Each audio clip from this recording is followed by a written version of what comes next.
"They took my child, sir." The settler cook sobbed, her voice breaking under the weight of loss, until the giant rancher mounted his horse and thundered into the night. But can even his courage outpace the darkness that stole her child away? The evening sky hung low and bruised over Red Hollow, the scent of stew and smoke weaving through the wind. Inside the cookhouse, May Corbin stirred a pot that no longer needed stirring. Her hands trembled slightly, not from the heat, but from the weight of another silent day. Around her, the men of the Brant Ranch laughed faintly over supper boots scraping wood, spoons clinking tin. She smiled when spoken to, quiet as ever, though her heart had long learned the ache of pretending. When the door burst open, the laughter died. A rider stood framed against the dying light, rain and dust streaking his coat. "Message for May Corbin," he said, voice rough. May stepped forward, wiping her hands on her apron, unsure whether to breathe. He handed her a folded note sealed in wax, then tipped his hat and left without a word. The paper shook in her hands as she broke the seal. The handwriting was jagged, desperate. "We have a girl. Come, if you want her alive. Silas." Her knees buckled, the room blurred. For years she'd prayed this name would never return. Silas Creed, the man who once called himself her husband, who'd sworn she'd pay for leaving him, and now, her little Liza, her only child, was in his grasp. The note fluttered from her hands. The men exchanged uneasy glances, but none spoke. None, except Elias Brant. He rose from his chair, towering and silent, a man carved out of the same stubborn rock as the land itself. He crossed to her, boots heavy on the floorboards. "Who is it?" he asked, his voice low as thunder rolling far off. May's lips quivered. "My child. He took my child." Something flickered behind his steady gaze, fury, quiet and deep. He turned toward the door, already reaching for his hat. "How far?" I don't know," she stammered. "Silas, he hates me. He said I'd never see her again." Elias stopped at the threshold, shoulders broad in the dim light. He looked back at her, his expression unreadable, but his words cutting through the silence like a blade. "You ain't alone, Miss Corbin. Not while I'm breathing." He left without another word, the door slamming softly behind him. May stood frozen, heart pounding, listening to the sound of him outside, leather straps tightening, hooves scraping the dirt. She rushed to the window, rain spitting against the glass. Elias Brant was saddling his horse beneath a blood-red sky, the storm clouds gathering like judgment. "Wait, please," she called, bursting from the door. "You can't." He looked at her once, eyes fierce but kind. "Get your coat," he said. "We ride tonight." The wind picked up, scattering dust across the yard as the ranch fell silent behind them. Somewhere out there, a child's cry was lost in the storm, and two riders turned their faces toward it. If you think a man can't ride through hell for someone else's pain, wait till you see what he does next. The dawn came gray and cold, spilling light over the jagged ridges of Red Hollow. The two riders moved through the mist, Elias Brant in front, May Corbin close behind. The trail was narrow, the air heavy with dust, and the smell of sage. May had never ridden this far from the ranch before. Every mile pulled her deeper into the wild, and closer to the terror of what waited beyond it. Elias rode silent, his broad shoulders dark against the pale horizon. He didn't look back often, but every so often, he slowed just enough for her mare to keep pace. The man said little, but his presence steadied her like a wall that refused to crumble, no matter the storm beating against it. They reached the ridge above Briar Gulch by noon. From there, the world stretched wide and empty, dotted with scrub and rock. May's throat was raw from the cold air. Her hands blistered from gripping the reins too tight. "Stop a moment," Elias said, dismounting. He offered her a canteen. She drank greedily, water spilling down her chin. "Thank you," she whispered. He gave a small nod, studying the faint tracks in the dirt. "Creed rides with 3 men now," he said quietly. One of 'em's a drunk that can't hold a saddle, so they won't move fast. We'll gain on 'em by nightfall." May's stomach nodded. "You've tracked men before?" Elias met her eyes, gray and unflinching. "I've tracked worse." The words chilled her more than the wind. She wanted to ask what was worse, but the look on his face stopped her. They mounted again and rode hard through the gulch. The trail wound between cliffs that seemed to lean inward, swallowing sound. Somewhere above, a hawk circled and screamed a thin, lonely sound that echoed off the stone. When they finally stopped for a short rest, May dared to speak. "You must think me foolish," she said softly, letting him take her, running instead of fighting. Elias poked the dying embers of their small fire. "You did what you had to. Staying alive ain't foolish." May looked down at her hands. "He blamed me, you know. Said I brought ruin to every man who came near me." Elias lifted his head then, eyes sharp. "You don't strike me as the ruinous kind, Miss Corbin." The words caught her off guard. For a moment, she almost smiled. By the time the sun dipped low, they reached the edge of Briar Gulch proper, a scattering of cabins, a leaning saloon, and dust thick enough to choke the light. May could feel her heart pounding in her ribs. Somewhere ahead, Silas Creed was moving her daughter further from reach. Elias stopped his horse and looked toward the horizon, where smoke curled faintly against the sky. "That's our next stop," he said. "Keep close." May swallowed hard. "I will." They rode on, two silhouettes swallowed by the coming night, one driven by vengeance, the other by love. And somewhere in between, the line between them began to blur. By the time they reached Briar Gulch, the sun had fallen behind a veil of dust. The small town clung to the edge of nowhere, 3 crooked buildings, a corral, and a saloon that looked half ready to collapse. The air stank of whiskey and horse sweat. May dismounted stiffly, her legs aching from the long ride, her heart pounding with every step she took on that broken street. Elias led the way, boots heavy, eyes sharp beneath the brim of his hat. Inside the saloon, the few men present turned to stare. Conversation dropped. The barkeep, a thin man, with a mustache like barbed wire, wiped a glass and tried to look busy. Elias walked straight to the counter. "We're looking for a man named Silas Creed," he said, voice calm but edged with steel. "Rides with 3 others, passed through here 2 days back." The barkeep hesitated, then shrugged. "Names don't ring a bell." Elias reached into his coat and laid a silver coin on the counter. The barkeep's eyes flicked down. Another second passed before he sighed. "Maybe I remember someone with that name. Mean-looking fella. I had a little girl with him." May's breath caught. "A girl? How old?" 5, maybe 6. A quiet little thing. He said she was his niece. The barkeep looked uneasy under Elias's stare. "They bought supplies headed north along the Ridge Road. That's all I know." Elias gave a curt nod, then turned to May. "We move at first light." But May lingered, her gaze drifting toward the back door of the saloon. Something pulled her there, an instinct deeper than reason.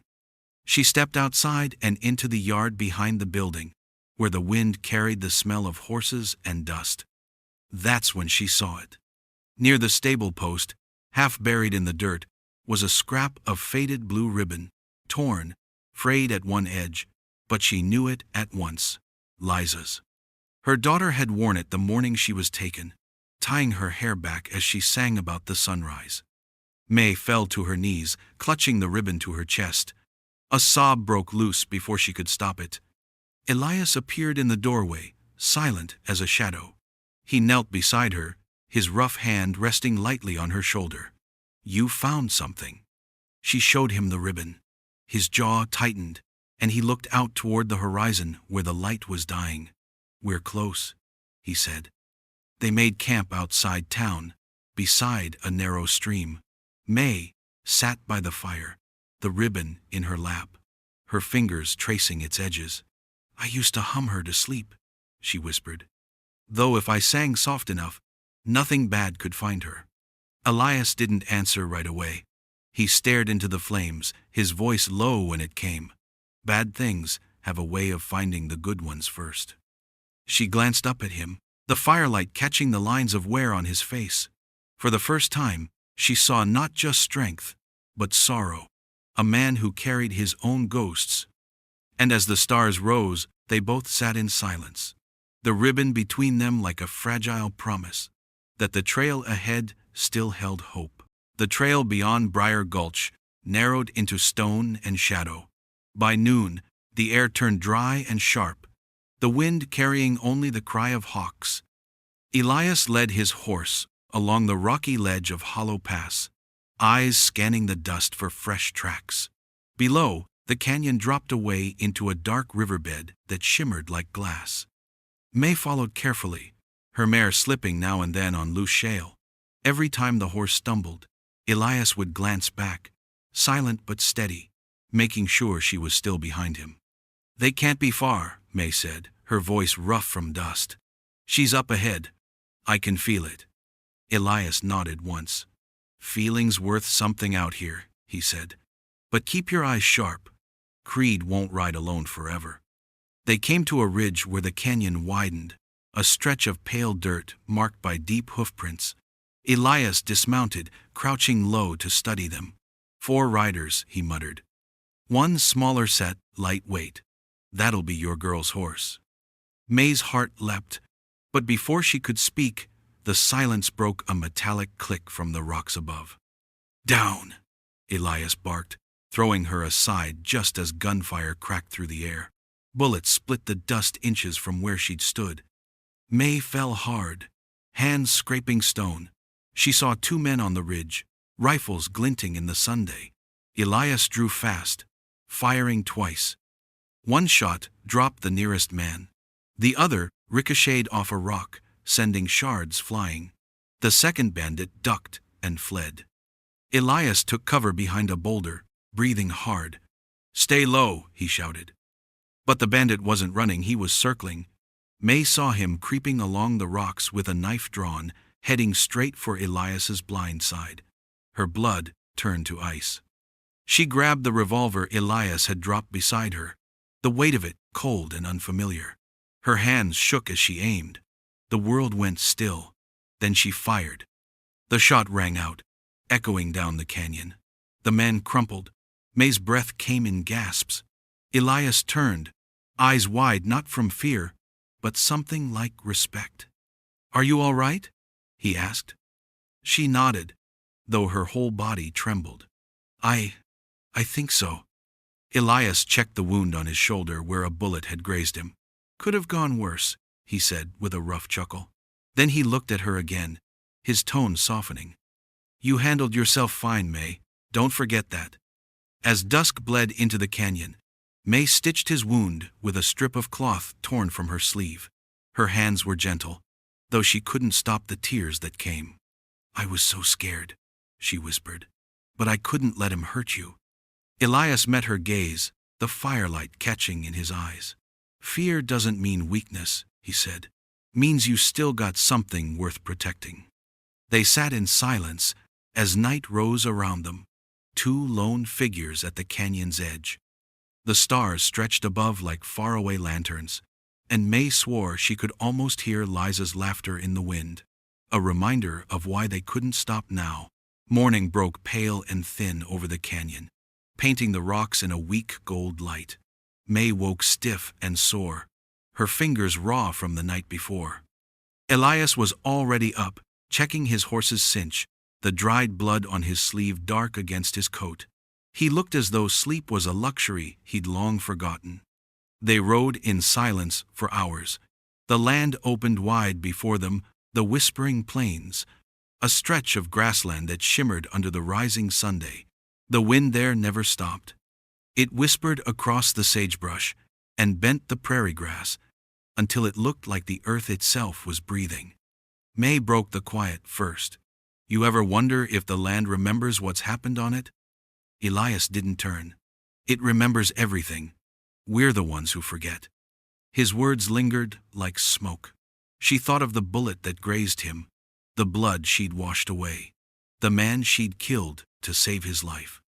Every step of this journey carved something into her that would never fade. At midday, they reached a lonely trading post, little more than a shack, a water trough, and a man too old to stand straight. Elias dismounted, nodding politely. "Morning, Hank." The trader squinted up from his crate. "Well, I'll be damned. Elias Brandt. Thought the plains had swallowed you whole." "Not yet," Elias said. "Have you seen Creed pass through here?" Hank spat into the dust. "Aye, 2 days ago. Man's collecting trouble, word is. He's gathering a gang. Heard talk he's headin' toward the river country. I want to cross before the marsh floods." May's heart sank. "Then, we're losing time." Hank's eyes softened as he looked at her. "You, his wife?" May flushed.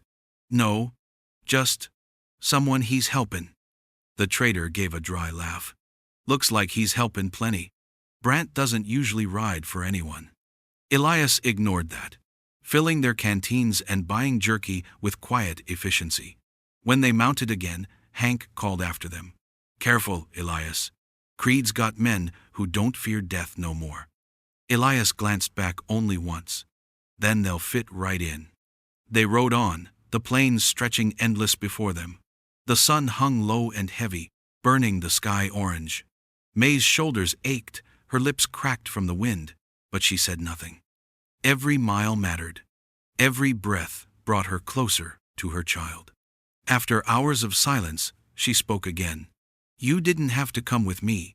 You could have sent the sheriff." Elias's voice was quiet but sure. "Sheriffs have rules. I don't." May looked at him, seeing something in his profile that wasn't just strength. It was a burden, too. "You've lost someone," she said softly. "Haven't you?" He didn't answer right away. "Yeah," he finally said. "But I don't plan on losing you." The words struck deep, steadying her more than the saddle beneath her. As dusk fell, they stopped by a patch of willows, where the grass rippled like waves. May leaned against her horse, weary, but breathing easier. For the first time since her child was taken, hope felt real again. And though neither spoke it aloud, both knew the next trail would test everything they had left. By afternoon, the horizon darkened into a wall of thunderheads. The air turned heavy, tasting of rain and iron. Elias glanced skyward, gauging the storm's pace. "We won't outrun it," he muttered. "We'll need shelter." May's horse snorted nervously as lightning cracked in the distance. The wind picked up, driving sand and grit against their faces. They spotted a weathered steeple jutting from a stand of twisted pines, a church long abandoned, leaning toward ruin. "Over there!" Elias shouted above the wind. They pushed their horses hard until the storm broke loose, rain hammering down in sheets. Inside, the church smelled of damp wood and old prayers. Broken pews littered the floor, and a Bible lay open on the altar, pages fluttering from the wind slipping through the roof. Elias led the horses in, tying them to a post near the door. May sank to her knees, soaked and shaking. "I can't remember the last time I prayed," she said softly. Elias knelt beside her, coaxing a small fire to life with the last of his matches. "You don't need to," he said. "Storm'll pass the same, prayer or no." The fire crackled weakly, casting light against the warped walls. May removed her wet shawl and spread it near the flames. Her fingers trembled not from cold, but from everything she'd been holding in since that letter arrived. "Back there," she said after a long silence, "in Briar Gulch, when I found her ribbon, I wanted to believe that was enough. Maybe she was close, and I wouldn't have to face him again." Her voice broke. "But it's never that simple with Silas. He'll make me pay for running." Elias leaned forward, elbows on his knees, staring into the fire. "He took your child. You don't owe him fear on top of it." May shook her head. "He used to say anyone who stood near me would fall.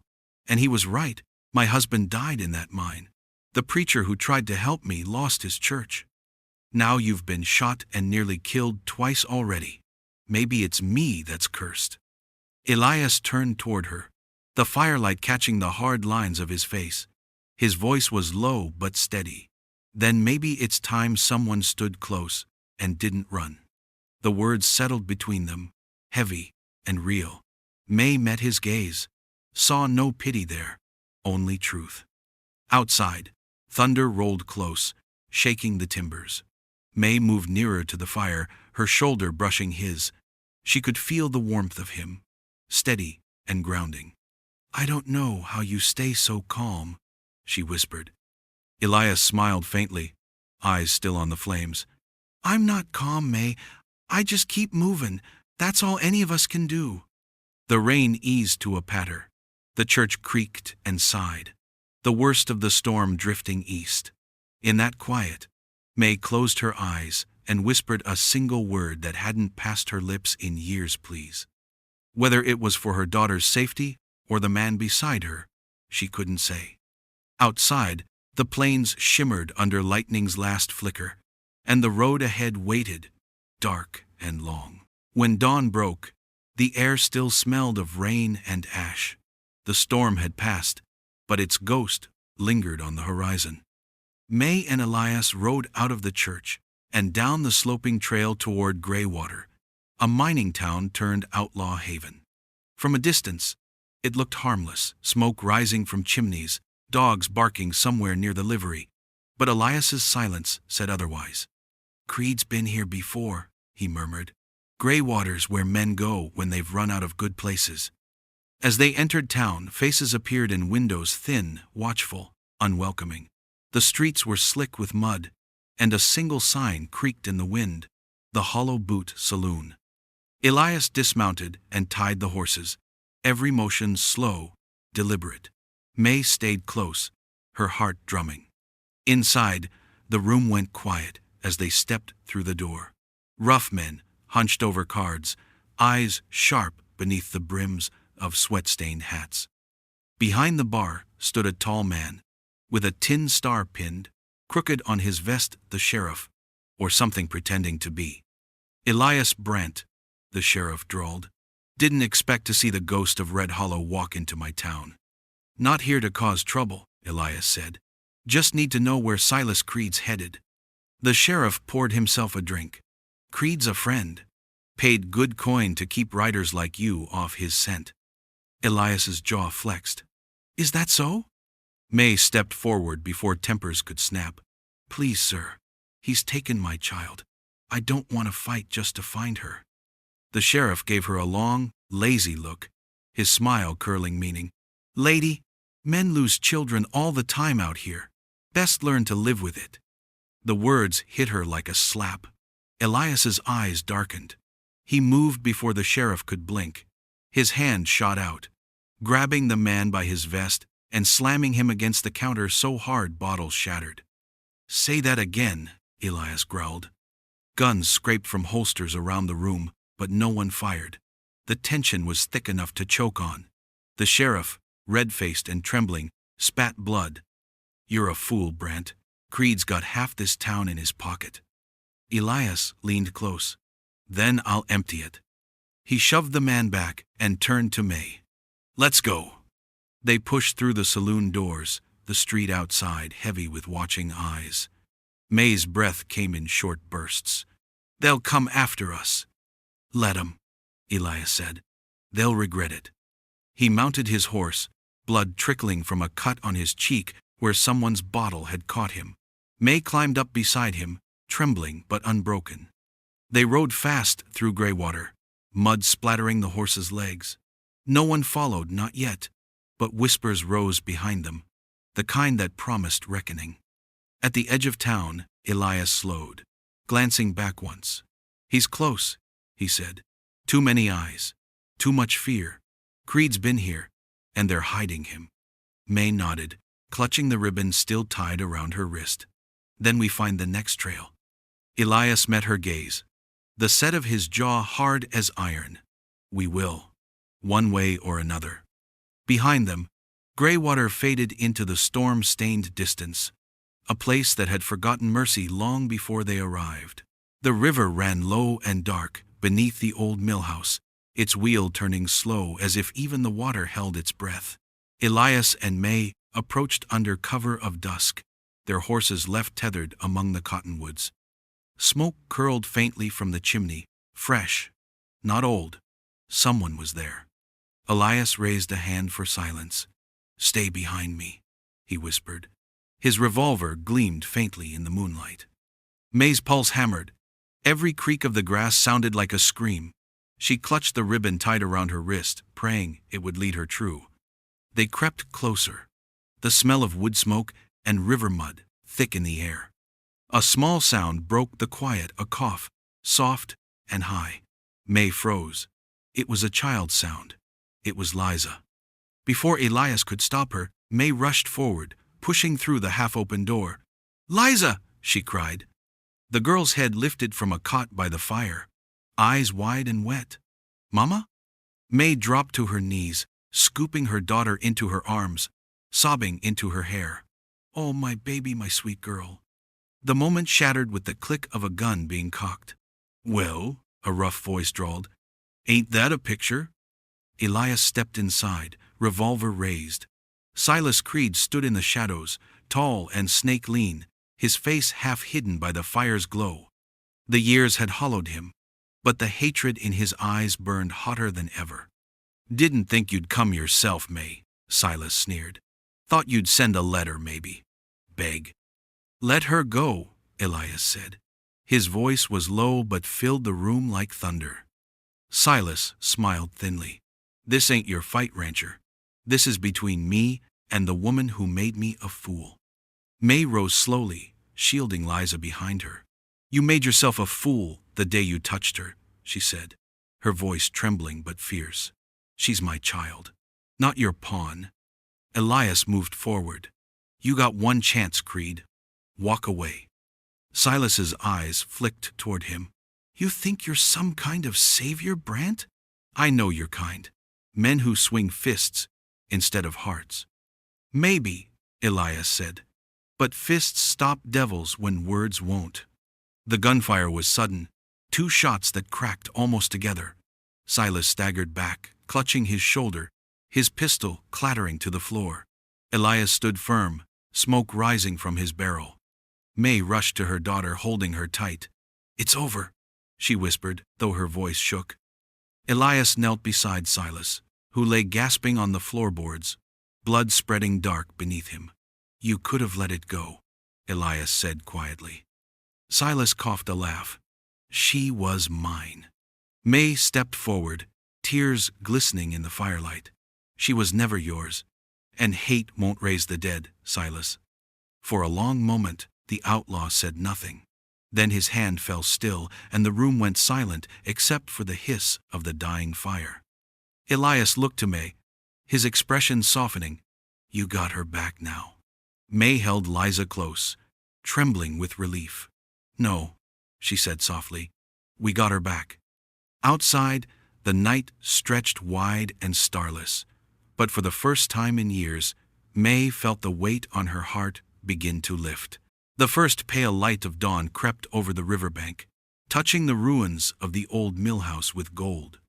Smoke rose faintly from the dying fire, and in its glow, May held Liza close, unwilling to let go even for a heartbeat. The child's breath came soft and even against her chest. For the first time in weeks, May allowed herself to believe her daughter was truly safe. Elias stood by the doorway, cleaning the blood from his revolver with a torn scrap of cloth. His shoulder ached, but he said nothing. He looked out toward the road that wound away from the river, quiet, except for the low hum of morning insects. "We should move," he said at last. "Greywater'll hear about Creed before the sun's high." May nodded, gathering what little food remained. "Will they come after us?" "Maybe, but we'll be long gone." They mounted up soon after, May holding Liza before her in the saddle. The child stirred, rubbing her eyes. "Mama, where are we going?" "Home, sweetheart," May whispered, her voice breaking with the word. "We're going home." Elias led the way, his horse steady on the uneven trail. The air was fresh with the scent of pine and wet earth, And though the journey back would take days, neither of them cared. Each mile between them and the mill house felt like a small miracle. For hours, they rode in near silence. May watched the wind play through her daughter's hair, watched Liza's small hand clutch the ribbon she'd once lost. Every time she looked at Elias ahead of them, she saw the cost of his help written in his limp, in the blood dried on his sleeve. By midday, they stopped near a creek that glimmered like glass. Elias knelt to drink, his reflection broken in the ripples. May approached, setting Liza down to gather flowers by the water's edge. "She doesn't remember much," May said quietly. "Just flashes. The fire. The men's voices." She paused, her hands twisting together. "I don't know how to thank you." Elias looked up, meeting her gaze. "Don't have to." "I do," she insisted. "You could have turned away, but you didn't." He gave a small, tired smile. "When you came into that cookhouse crying, I saw something I recognized. Loss doesn't look the same on everyone, but it feels the same." May's throat tightened. "You lost someone too." "Yeah," he said softly. "A long time ago. But not like this. I had no way to bring her back." May reached out, her fingers brushing his uninjured arm. "You brought mine back." For a moment, neither spoke. The creek murmured, and Liza's laughter floated through the air, a sound so pure it seemed to wash the dust from the day. As they rode again, the sun lowered behind them, spilling color across the plains. May leaned close to whisper to her daughter, who was already half asleep. "He's our friend," she said. "The one who brought you home." Elias heard her words, though he didn't turn. His chest felt heavy, but not with sorrow this time. With something quieter, something whole. That night, as they camped under a stretch of stars brighter than he'd seen in years, Elias looked toward the two figures sleeping by the fire. He knew he'd ride any road again if it meant hearing that little girl laugh one more time. By the time they reached the Brandt Ranch, spring had returned to Red Hollow. The air smelled of wet soil and lilac. The hills, once gray and dry, rolled green beneath the rising Sunday. For the first time in years, laughter carried from the cookhouse windows a sound May thought she'd never hear again. Inside, May moved easily through the kitchen now, her sleeves rolled up, her voice light. Liza sat on the counter, legs swinging, helping knead bread with more dough on her hands than in the bowl. Elias watched from the doorway, a quiet smile ghosting across his face. "You'll spoil her with sugar if you ain't careful," he teased. May turned, mock frowning. "And who says that's a bad thing, Mr. Brandt?" He shrugged. "Never said it was. Just means she'll expect biscuits every mornin'." Liza giggled. "Can I?" May laughed, kissing the top of her daughter's head. "Maybe when the chores are done." The world had softened somehow. The shadows that once hung over the ranch had faded with the winter storms. May had taken up her place in the kitchen again, but it wasn't the same work it used to be. Now, there was warmth in it, purpose. Later that afternoon, she found Elias out by the corral, mending a fence. The sky glowed pink behind him, the air full of the sound of cattle lowing in the distance. For a long moment, May just watched him, how steady he moved, how gentle his hands were even when working with rough timber. He noticed her and smiled. "Fence'll hold another season, I reckon." She stepped closer, folding her hands before her. "You've given us more than a season, Elias. You gave me my life back." He paused, wiping his brow with the back of his hand. "Just did what needed doin'." "No," she said softly. "You did more than that. You saw me when no one else did. You rode through fire for me." He looked at her for a long while, the wind stirring between them. "You were worth every mile." Her eyes stung, though she smiled through it. "And now?" she asked. "What'll you do with yourself now that the trail's quiet?" Elias looked toward the horizon, where the sky was fading to gold. "Maybe I'll stay put for once. See what peace looks like when it ain't runnin' from me." May stepped closer, her voice barely above a whisper. "Peace looks a lot like home, Elias." He met her gaze, something tender, stirring behind his weathered calm. Then I reckon I've found it. That evening, the ranch came alive with sound Liza's laughter, the low tune of Elias's harmonica, the soft clatter of dishes from the kitchen. May stood in the doorway, watching him by the firelight, the same man who had once ridden into the storm without hesitation. She walked over, sat beside him, and said quietly, "You ever think about the night you left that cookhouse?" He smiled faintly. "Every day. Guess I didn't just bring back your child. I found something of mine out there too." May leaned her head against his shoulder, the prairie wind singing through the grass. For once, the land felt gentle. Outside, the stars burned bright over Red Hollow, and the ranch that had once been silent now remembered how to breathe, how to love, how to live again. If you thought this man's ride ended here, wait till you see what happens when love calls him back to the trail.